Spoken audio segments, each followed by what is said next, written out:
तो बच्चों कैसे हैं आप सब। बहुत बहुत स्वागत है आपका आज की इस वीडियो में। आज की इस वीडियो में हम देखने वाले हैं बच्चों आपका इंग्लिश कोर जो सब्जेक्ट है उसका ये एक इम्पॉर्टेंट पेपर होने वाला है।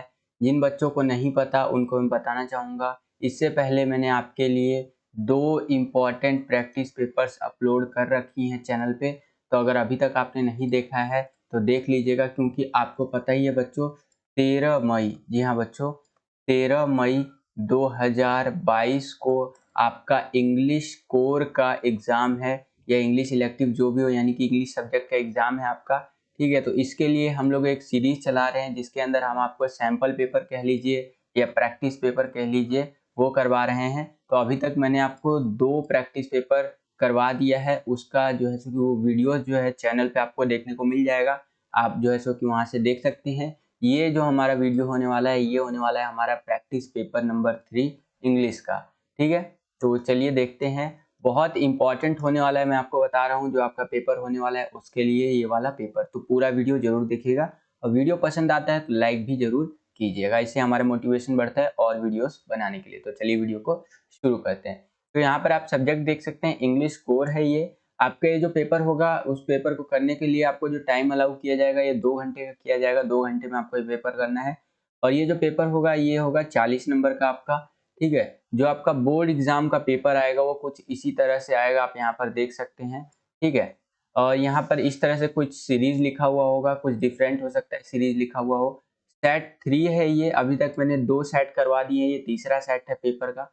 तो जो आपको पेपर मिलेगा उसमें सेट 1 से लेके सेट 4 तक कोई सा भी मिल सकता है। ठीक है, यहाँ पर कोड नंबर लिखा हुआ रहता है और रोल नंबर के लिए इस तरह से सेक्शन दिया रहता है और कुछ और बातें यहाँ पर लिखी हुई होती हैं। और नीचे आए तो यहाँ पर इंस्ट्रक्शंस वगैरह लिखा हुआ रहता है, जैसे कि बोला गया है कि आप चेक कर लीजिए। ये जो पेपर आप कर रहे हैं इसके अंदर 12 प्रिंटेड पेजेस है, यानी कि जो मैं पेपर ये वाला आपको करवा रहा हूँ क्वेश्चन पेपर का सॉल्यूशन, इसमें 12 प्रिंटेड पेज है, यानी कि छपे हुए पेज है। आप खाली पेज को हटा दिया जाए तो। ठीक है, 12 प्रिंटेड पेजेस है। उसके बाद बोला गया है कि आप चेक कर लीजिए कि इस पेपर के अंदर आपको 6 क्वेश्चन ही देखने को मिले, क्योंकि इंग्लिश कोर का जो आपका पेपर होगा उसके अंदर आपका 6 क्वेश्चन ही पूछा जाएगा। ठीक है, उन्हीं में से जो अथवा वगैरह होंगे सब उसी के अंदर इंक्लूड होगा। और उसके बाद बोला गया है कि 15 मिनट आपको टाइम अलाउ किया जाएगा, आप इस पेपर को पढ़ सकते हैं 15 मिनट तक। ठीक है, 10:15 AM पे आपको ये पेपर दे दिया जाएगा क्वेश्चन पेपर।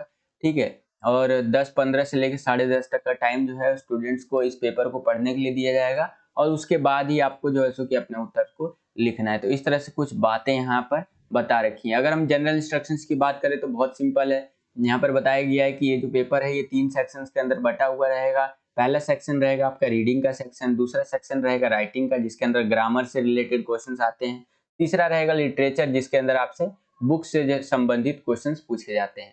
उसके बाद थर्ड नंबर पे बोला गया जनरल इंस्ट्रक्शंस में कि आपको जो है सो कि जो अलग अलग भागों के अंदर, अलग अलग पार्ट्स के अंदर जो इंस्ट्रक्शंस दिए गए हैं उसके आधार पर, उसके बेस पे आपको अपना आंसर लिखना है। ठीक है, तो चलिए शुरू करते हैं हम अपना पेपर। तो जो हमारा सेक्शन ए आ जाता है, ये हमारा सेक्शन ए है। सेक्शन ए का पहला क्वेश्चन है कि read the passage given below, और जो इसके आधार पर आपको क्वेश्चंस के आंसर देने हैं। तो यहाँ पर जो ये आपको पैराग्राफ दे दिया है, तो पैराग्राफ को आपको पढ़ना है, देन आपको उत्तर देना है पैराग्राफ में से ढूंढ के। और कुछ मिल भी जाता है, कुछ आपको दिमाग भी लगाना होता है। तो ये आपका पैराग्राफ है, ये पैराग्राफ मैं रीड नहीं करूंगा, डायरेक्ट हम क्वेश्चन आंसर्स पे चलते हैं। ठीक है, तो यहाँ पर आप देखिए बोला गया है based on your understanding of the passage any answer any 8 question from the 9 given below.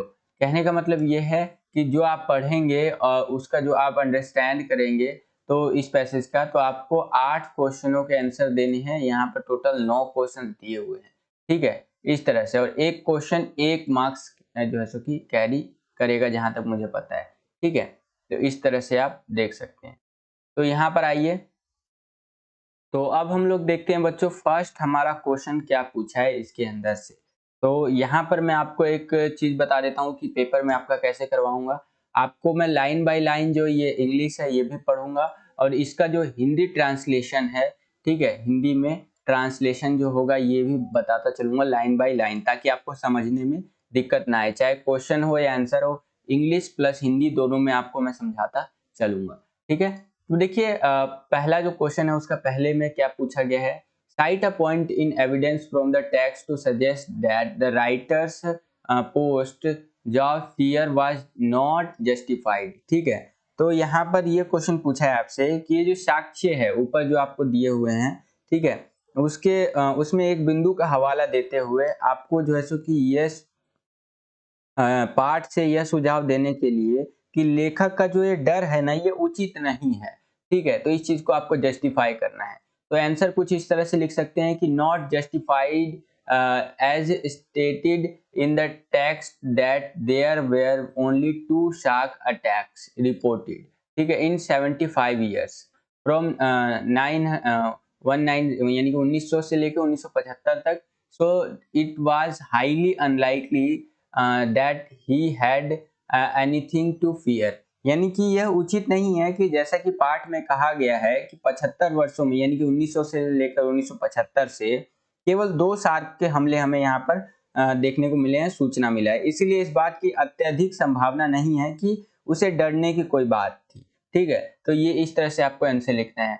बिल्कुल भी आप ये मत सोचिए कि सर कहाँ से बता रहे हैं, ये सारा का सारा जो मैं आंसर्स आपको बता रहा हूँ, ठीक है, वो यहाँ पर आपको देखने को मिल जाएगा। इस तरह से देखिए कुछ कुछ बातें यहाँ पर आपको मिल जाएंगी, यानी कि पैसेज के अंदर से आपको आंसर ढूंढ करके बताना है। मैंने डायरेक्ट क्या किया है कि आपको आंसर्स लिख दिए ताकि वीडियो ज्यादा लंबा हमारा ना हो। ठीक है, उसके बाद आगे चलते हैं। अगला क्वेश्चन देखिए, अगला क्वेश्चन देखेंगे हम। और अगला क्वेश्चन देखने से पहले एक चीज मैं बता देता हूँ, जो मेरी इंग्लिश की प्रोनाउंसिएशन है उसमें थोड़ा सा गलतियां हो सकता है, मिस्टेक हो सकता है, तो उसको एडजस्ट कर लीजिएगा। बाकी मैं अपना 100% दूंगा आपका पेपर जो है सो कि उसका सॉल्यूशन करवाने के लिए, प्रैक्टिस पेपर ये 3 जो हम कर रहे हैं। ठीक है, तो सेकंड क्वेश्चन पहले में पूछा है कि state any one trait of the writer's that is evident from lines 5 to 10 and provide a reason for your choice.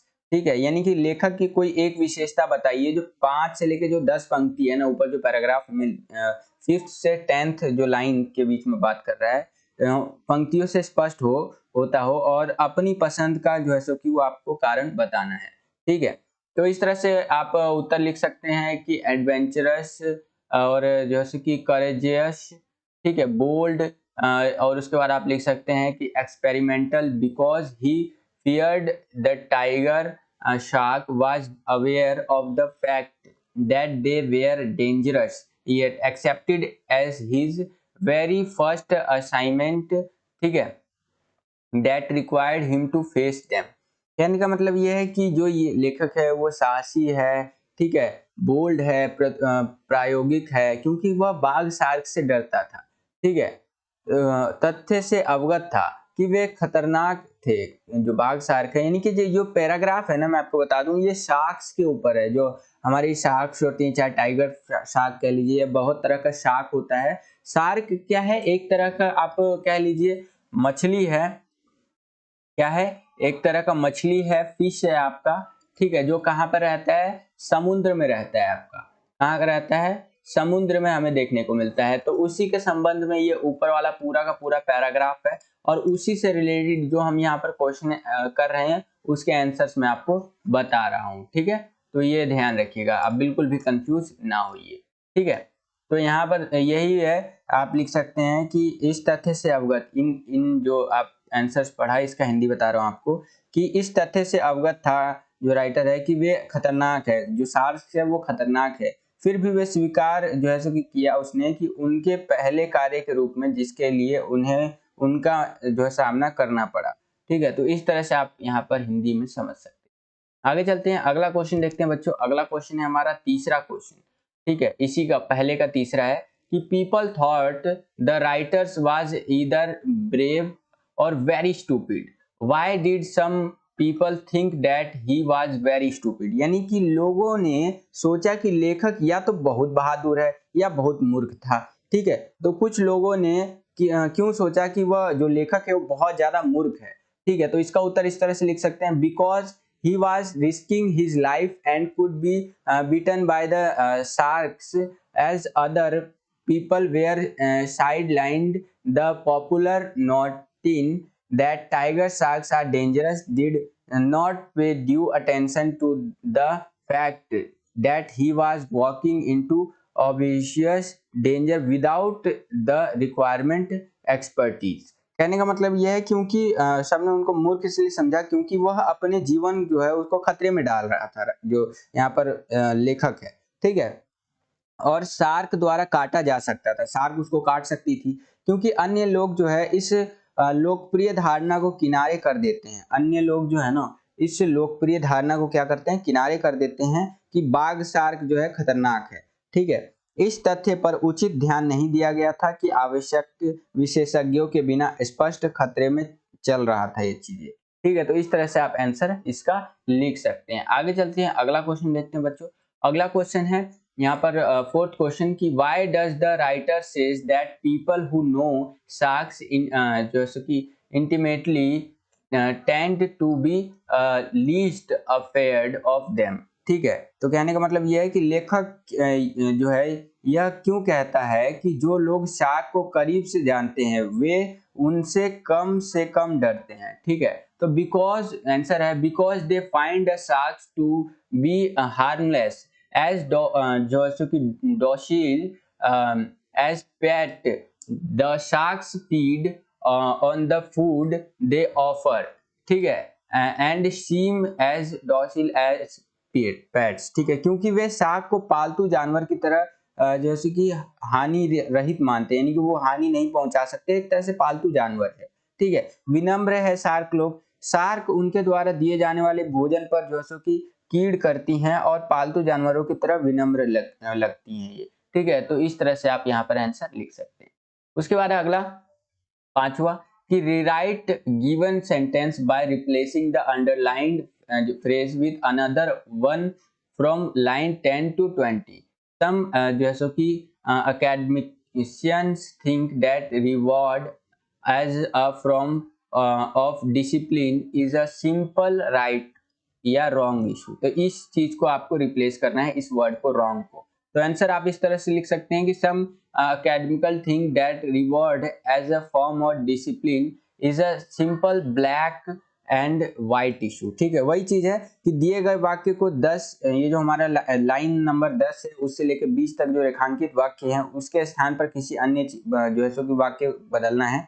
तो यहाँ पर जो हमने पढ़ा बच्चों, ये वाला मैं आपको दोबारा दिखा देता हूँ। ये जो हमने वाला पढ़ा लाइन, इसका मतलब है बच्चों कि कुछ शिक्षाविद सोचते हैं कि अनुशासन के रूप में इनाम एक साधारण सही या गलत मुद्दा है, ठीक है। तो इसको हम अगर बदल के लिखें तो कुछ इस तरह से लिख सकते हैं इंग्लिश में, और हिंदी में इस तरह से होगा कि कुछ शिक्षाविद सोचते हैं कि अनुशासन के रूप में इनाम एक साधारण ब्लैक एंड व्हाइट जो है मुद्दा है, ठीक है। तो इस तरह से हम लोग इसको रिप्लेस कर सकते हैं। उसके बाद आगे चलते हैं, अगला हमारा छठा है कि what does the use of phrase beginning light suggest in the context of the writer's viewpoint about the tiger sharks, ठीक है। यानी कि हिंदी होगा इसका कि टाइगर शार्क्स के बारे में लेखक के दृष्टिकोण के संबंध में सौभ्य प्रकाश वाक्य जो है उसका प्रयोग क्या दर्शाता है। तो इसका उत्तर आप इस तरह से लिख सकते हैं, आंसर लिख सकते हैं कि बिनाग्न लाइट व्यू एज जो है सो कि बिनोवलेंट जेंटल फ्रेंडली, ठीक है। उसके बाद आप लिख सकते हैं कि tiger sharks did not seem to be that harmful dangerous, they seemed fairly, ठीक है, इस तरह से, और dangerous than the other sharks. तो इसका हिंदी इस तरह से होगा कि सौभाग्य, उदार, सौभ्य, मैत्रीपूर्ण के रूप में देखा जा सकता है उनको टाइगर शार्क्स को। और टाइगर शार्क्स जो है ना हानिकारक या खतरनाक नहीं लगती हैं, वे अन्य शार्क की तुलना में काफी विनम्र, काफी कम खतरनाक लगती थी, ठीक है। तो जो पूरा का पूरा हमारा पैसेज है क्वेश्चन आंसर से मेनली टाइगर शार्क्स पे बेस्ड है, ध्यान रखिएगा। उसके बाद 7वें क्वेश्चन में देखिए क्या पूछा है कि select a suitable phrase from line 15 to 25। देखिए इस चीज को, ये एक डाउट रहेगा कि लाइन क्या कर रहा है। देखिए यहाँ पर अगर मैं ऊपर बढ़ूं तो ये रहा हमारा लाइन, ये फर्स्ट लाइन है, ये सेकंड लाइन है, ये तीसरा चौथा लाइन है, पांचवा है, छठा है, सातवां है, आठवां है, नौवां है और 10वां है। तो इस तरह से लाइन बाय लाइन जो है ना आपका बढ़ता चलता है पैसेज, ठीक है। तो क्वेश्चन आपसे इसी तरह से पूछेगा कि लाइन नंबर जो हमारा 15 से 25 है, यहाँ पे पूछा है ना, तो यहाँ पर 15 से 25 है, इसको कंप्लीट करना है फॉलोइंग सेंटेंस अप्रोप्रिएटली, ठीक है। तो यहाँ पर देखिए ये सेंटेंस है आपका, ठीक है, कि I agree them will find this experience talked ठीक है, tout but competing will be easier next time after they get this tournament. ठीक है, तो इस तरह से है कि निम्नलिखित वाक्य को उचित रूप से पूरा करना है, जो हमारा 15 से 20 है ना लाइन उसके अंदर।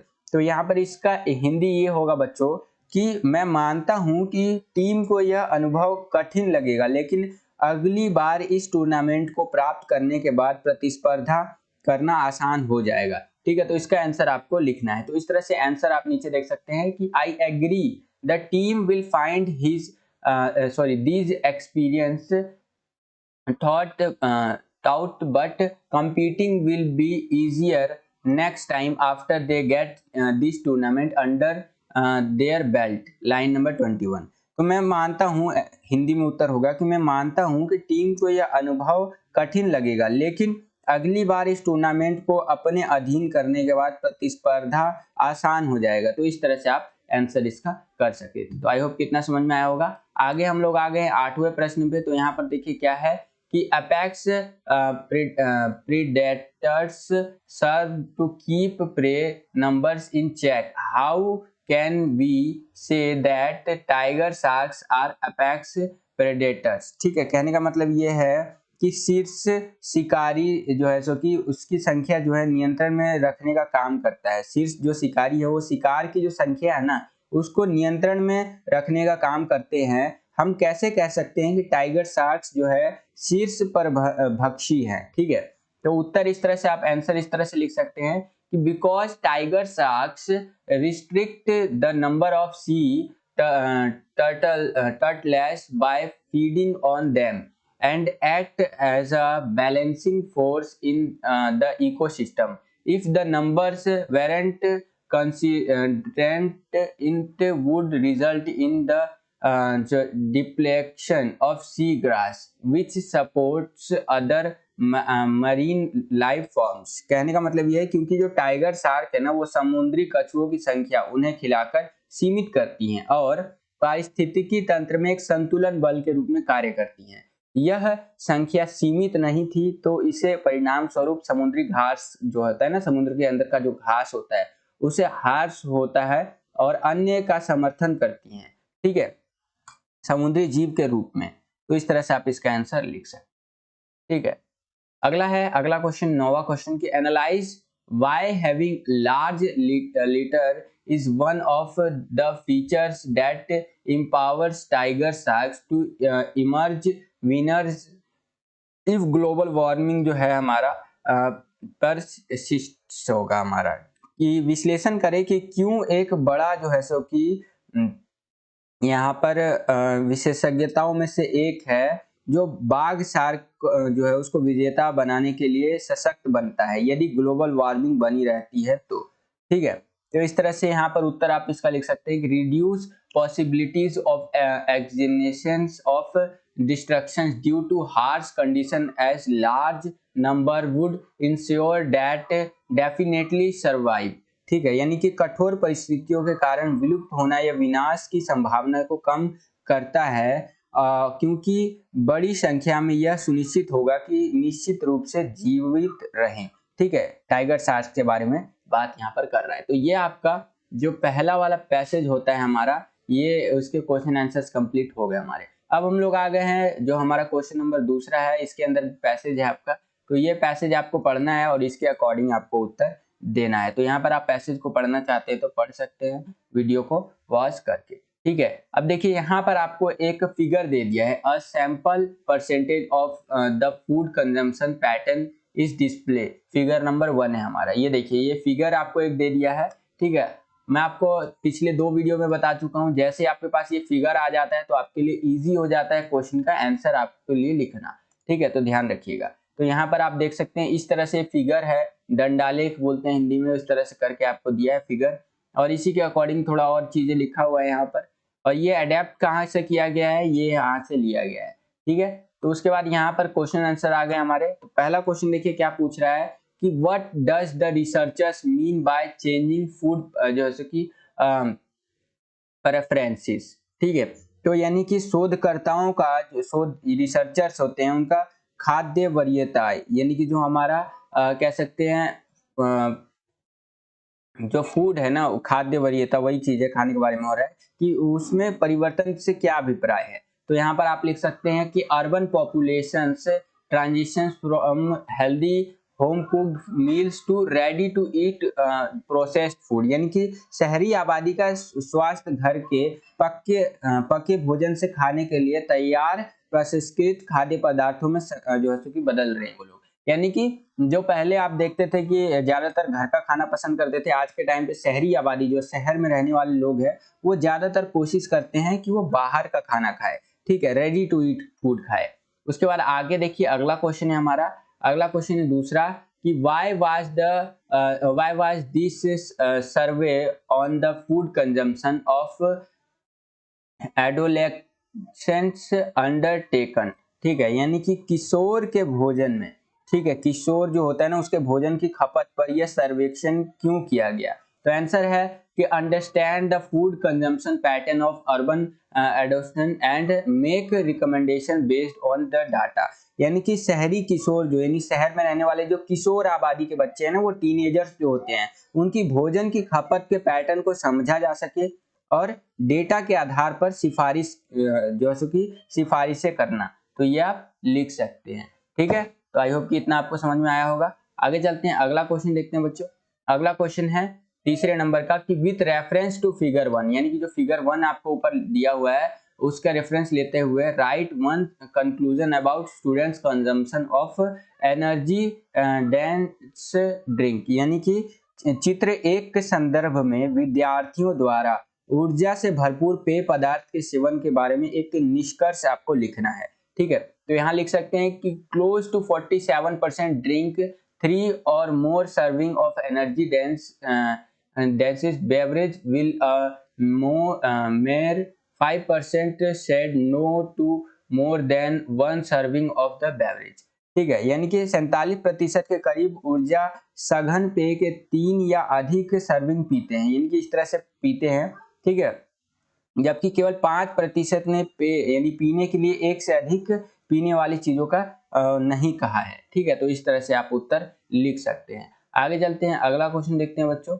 अगला क्वेश्चन है फोर्थ क्वेश्चन, यहाँ पर आप देख सकते हैं इस तरह से पूछा गया आपसे, ठीक है, कि अंजीर के संदर्भ में फलों की खपत जो है बनाम ऊर्जा से भरपूर जो होते हैं ना, तो उस पर एक निष्कर्ष निकाला जा सकता है। क्या निष्कर्ष निकाला जा सकता है इस डेटा के आधार पर कि नियरली हाफ जैसे कि response 45% did not consume any serving of fruit in contrast the 95% that had some for form of energy dense snack, यानी कि लगभग आधे जो हमारे उत्तरदाता यानी कि जिन्होंने रिस्पॉन्स किया था उनमें से 95% किसी भी प्रकार के फल का सेवन नहीं किया करते हैं और जिसमें किसी न किसी रूप से ऊर्जा से भरपूर नाश्ता होता है। तो इस तरह से आप यहाँ पर आंसर लिख सकते हैं, ठीक है। तो आई होप कि इतना आपको समझ में आया होगा। आगे चलते हैं, अब हम लोग आ गए हैं बच्चों 5वें क्वेश्चन में, ठीक है। तो 5वां क्वेश्चन आप यहाँ पर देख सकते हैं और इसका उत्तर भी आप यहाँ पर देख सकते हैं। आप यहाँ पर क्वेश्चन भी देख लीजिए, उत्तर भी आप देख लीजिए, फिर मैं खाली इनका क्वेश्चन आपको समझा देता हूँ थोड़ा सा, ठीक है। जैसे कि छठा है कि why is affordability recommend as a significant feature of a school canteen policy, ठीक है। तो स्कूल कैंटीन जो है उसकी नीति की एक महत्वपूर्ण विशेषता के रूप में सस्तीता की जो है सो की सिफारिश क्यों की जाती है। तो यहाँ पर आप लिख सकते हैं उपभोक्ता स्कूली बच्चे हैं और इसलिए भोजन सस्ता होना चाहिए। तो वही चीज है यहाँ पर इंग्लिश में भी आप देख सकते हैं। उसके बाद यहाँ पर भी अगला है क्वेश्चन 7वां कि identify a word from line 9 to 18 indicating that, जो है सो कि इस तरह से इंडिकेट करना है और यहाँ पर आप और भी देख सकते हैं, ठीक है। तो इसका उत्तर यहाँ पर होगा स्व प्रशासित, यानी कि सेल्फ एडमिनिस्ट्रेटिव, ठीक है। तो ये था हमारा सेक्शन ए। अब हम लोग आ गए हैं सेक्शन बी के। तो यहाँ पर आप देख सकते हैं सेक्शन बी का पहला क्वेश्चन यानी कि तीसरा क्वेश्चन पूछ रहा है कि you are Rahul and have been invited to the post selection party of your friend Anuj, write a reply accepting the invitation you got, यानी कि जो आपको इन्विटेशन मिला है उसको एक्सेप्ट करते हुए आपको जो है क्या करना है, एक आपको रिप्लाई लिखना है, ठीक है।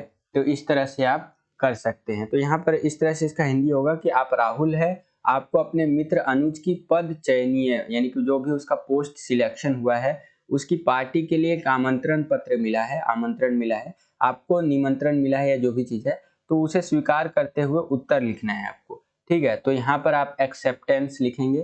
ठीक है, यानी कि स्वीकृति जो भी होता है, तो इस तरह से आपको लिखना है एक्सेप्टेंस 7C। ठीक है, 7C ये देख सकते हैं योजना विहार मार्च 10 2011। तो आप डेट लिख सकते हैं इस तरह से, dear Anuj, many thanks for inviting me to attend your post selection party which will held 14th March. ठीक है, at your home. I shall be highly delight to attend the same and enjoy the party with great fun. ठीक है, तो इस तरह से आप लिख सकते हैं। उसके बाद यहाँ पर आप लिख देंगे योर ट्रूली राहुल गुप्ता। तो इस तरह से आपने एक्सेप्टेंस दिखा दी।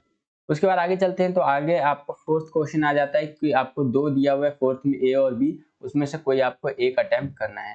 ठीक है, तो यहाँ पर आपको बेसिकली एक जॉब एप्लीकेशन लिखना है। अगर आप जॉब एप्लीकेशन लिख सकते हैं तो इस तरह से सिचुएशन वैकेंट के लिए आपको जो है सो कि जॉब एप्लीकेशन लिखना है। ठीक है, और नीचे एक दे रखा है अथवा में कि यू आर संजय या Sanjana, a reporter with the Hindustan Times, you witnessed a fire accident in a crowded market in Delhi. Write a report to be published in the newspaper. Invent necessary details. ठीक है, तो इसकी हिंदी इस तरह से होगी कि आप संजय या संजना है अगर आप लड़की है तो संजना, अगर आप लड़के हैं तो संजय, एक रिपोर्टर हैं आप हिंदुस्तान टाइम्स के। आपने दिल्ली के भीड़ भाड़ वाले बाजार में आग का हादसा होते हुए देखा है और समाचार पत्र में प्रकाशित होने वाला एक रिपोर्ट लिखना है आपको, और जो भी आवश्यक विवरण है, ठीक है, तो जो चीजें हैं तो वो सारी चीजें भी आपको इसके अंदर लिखना है। ठीक है, तो इस तरह से आप कर सकते हैं। तो यहाँ पर देखिए इस तरह से आप रिपोर्ट लिखेंगे आपका अ फायर। ठीक है, इस तरह से यहाँ पर जो सेंट्रल मार्केट में हुआ है। ठीक है, तो यहाँ पर इस तरह से आप ऊपर अपना हेडिंग डालेंगे, संजय या संजना स्टाफ रिपोर्टर 7 मई 2022 न्यू दिल्ली।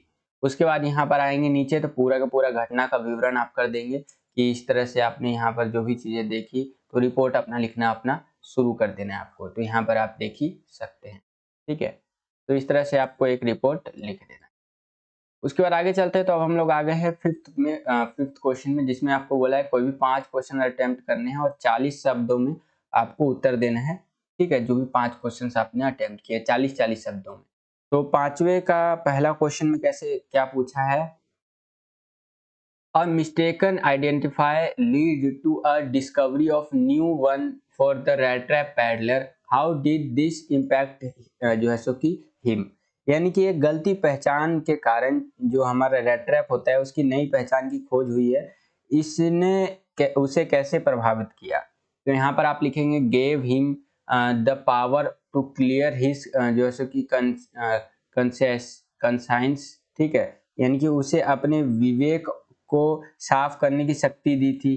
ठीक है, ब्राउट जो है कि bout out his latent goodness, तो यहाँ पर अपनी गुप्त अच्छाइयों को सामने लाया गया। ठीक है, तो इस तरह से आप इंग्लिश में यहाँ देख सकते हैं कि उसे एक बेहतर इंसान बनने का विश्वास दिलाया, खुद को चोर होने से ऊपर उठाने का मौका दिया, उसे कप्तान के समान सम्मानजनक तरीके से व्यवहार करने का जो है कि अवसर दिया। तो इस तरह से आप लिख सकते हैं। ठीक है, नीचे चलते हैं, अगला है हमारा दूसरा कि as the host of a talk show introduce Rajkumar Shukla to the audience by stating any two of defining qualities. ठीक है, तो इस तरह से आपको यहाँ पर करना है। तो उत्तर इस तरह से होगा, आपको यहाँ देख सकते हैं डिटरमाइंड, रिजोल्यूट, ठीक है, परसर्विंग है, डेडिकेटेड है, तो कोई भी अदर जो है वैलिड पॉइंट होगा तो यहाँ पर आप लिख सकते हैं। तो यहाँ पर आपको एक टॉक शो जो है सो कि होस्ट करना है, राजकुमार शुक्ला को उनके किन्हीं 2 परिभाषित गुणों को बताते हुए दर्शाना है। तो यहाँ पर आप लिख सकते हैं निर्धारित, दृढ़ है, ठीक है, समर्पित है, और भी कोई आप 1-2 बता सकते हैं जो वैलिड होगा। उसके बाद आगे चलते हैं, तो अगला क्वेश्चन हमारा तीसरा है कि एड्रीने रिच जो हमारा choose to express her silent revolt through thought her poem Aunt Jennifer's Tigers, just as Aunt Jennifer's did with her embroidery explain।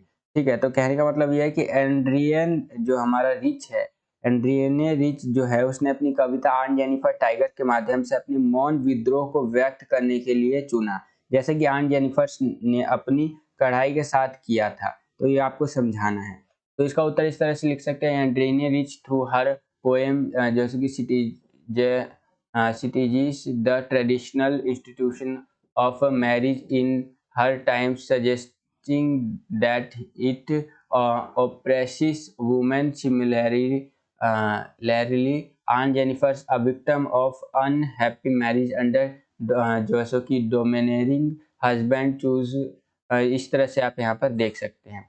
ठीक है, तो यही एंड्रियने रिच अपनी कविता के माध्यम से अपने समय में विवाह की जो आपका पारंपरिक संस्था थी उस टाइम पे, उसकी आलोचना करती है और जो भी उसके ऊपर अत्याचार हुए इस तरह से वो बताती है। तो आप इस तरह से समझ सकते हैं। उसके बाद आगे चलते हैं। तो अगला है कि रैशनलाइज व्हाई कीट use the metaphor and endless function of immortal drink in his poem a think of beauty. कहने का मतलब यह है कि तर्क के साथ जो आपको कीट ने अपनी कविता अ थिंक ऑफ ब्यूटी में रूपक अमय पेय का एक अंतहीन जैसे कि फव्वारा का उपयोग क्यों किया है, तो आपको बताना है। तो things of beauty are just like the immortal drink of the gods that flow continuously and never die. यानी कि सुंदरता की चीजें देवता के अमर पे, यानी कि जो अमृत होता है ना, उसकी तरह है, जो लगातार बहती रहती है और कभी भी नहीं मरती है। ठीक है, just as the endless function of immortality is an elixir of life, similarly things of beauty are content personally in providing जो है सो कि year lasting Joy motivational basis. तो इस तरह से आप यहाँ उत्तर लिख सकते हैं। ठीक है, जिस तरह से अमरता से फव्वारा जीवन का अमृत होता है, उसी तरह से सुंदरता की चीज भी है, इस तरह से रहती है। तो आप यहाँ पर लिख सकते हैं। पांचवा क्वेश्चन भी आप यहाँ देख सकते हैं। ठीक है, तो इस तरह से यहाँ पर है। उसके बाद आगे चले तो छठा क्वेश्चन भी आप यहाँ पर देख सकते हैं। फिर उसके बाद आगे चले तो यहाँ छठे क्वेश्चन में आ गए हैं कि कोई भी दो का आंसर आपको देना है यहाँ पर। ठीक है, तो यहाँ पर आप क्वेश्चन मैं बता देता हूँ कि हाउ डज कीट poet a think of beauty appeal richly the senses. इस तरह से है क्वेश्चन आपका, यानी कि कीट की कविता अ थिंक ऑफ ब्यूटी पाठक की आंतरिक दृष्टि के साथ साथ स्पर्श और गंध की भावना को उत्तेजित करते हुए इंद्रियों को कैसे आकर्षित करती है। अपना उत्तर लगभग 120 से 150 शब्दों में आपको देना है। तो इस तरह से आप यहाँ पर उत्तर दे सकते हैं। ठीक है, यहाँ पर आप उत्तर देख ही पा रहे होंगे। तो इस तरह से आप उत्तर दे सकते हैं, सारा आंसर लिखा हुआ है। आगे चलते हैं। अगला है हमारा, इस तरह से क्वेश्चन पूछा गया है। ठीक है, क्वेश्चन है ये कि कॉलिन, ठीक है, जो डेक्सर है वो Evans trees and O level के लेखक साजिश को गूढ़ रखने के लिए सुराग देकर जो है सो कि झूठे सुराग देकर जानबूझकर के पाठकों को गुमराह करने की रेड हेरिंग कर रहे हैं, तकनीक का इस्तेमाल करते हैं। पाठ के संदर्भ में आपको लिखना है उत्तर इसका।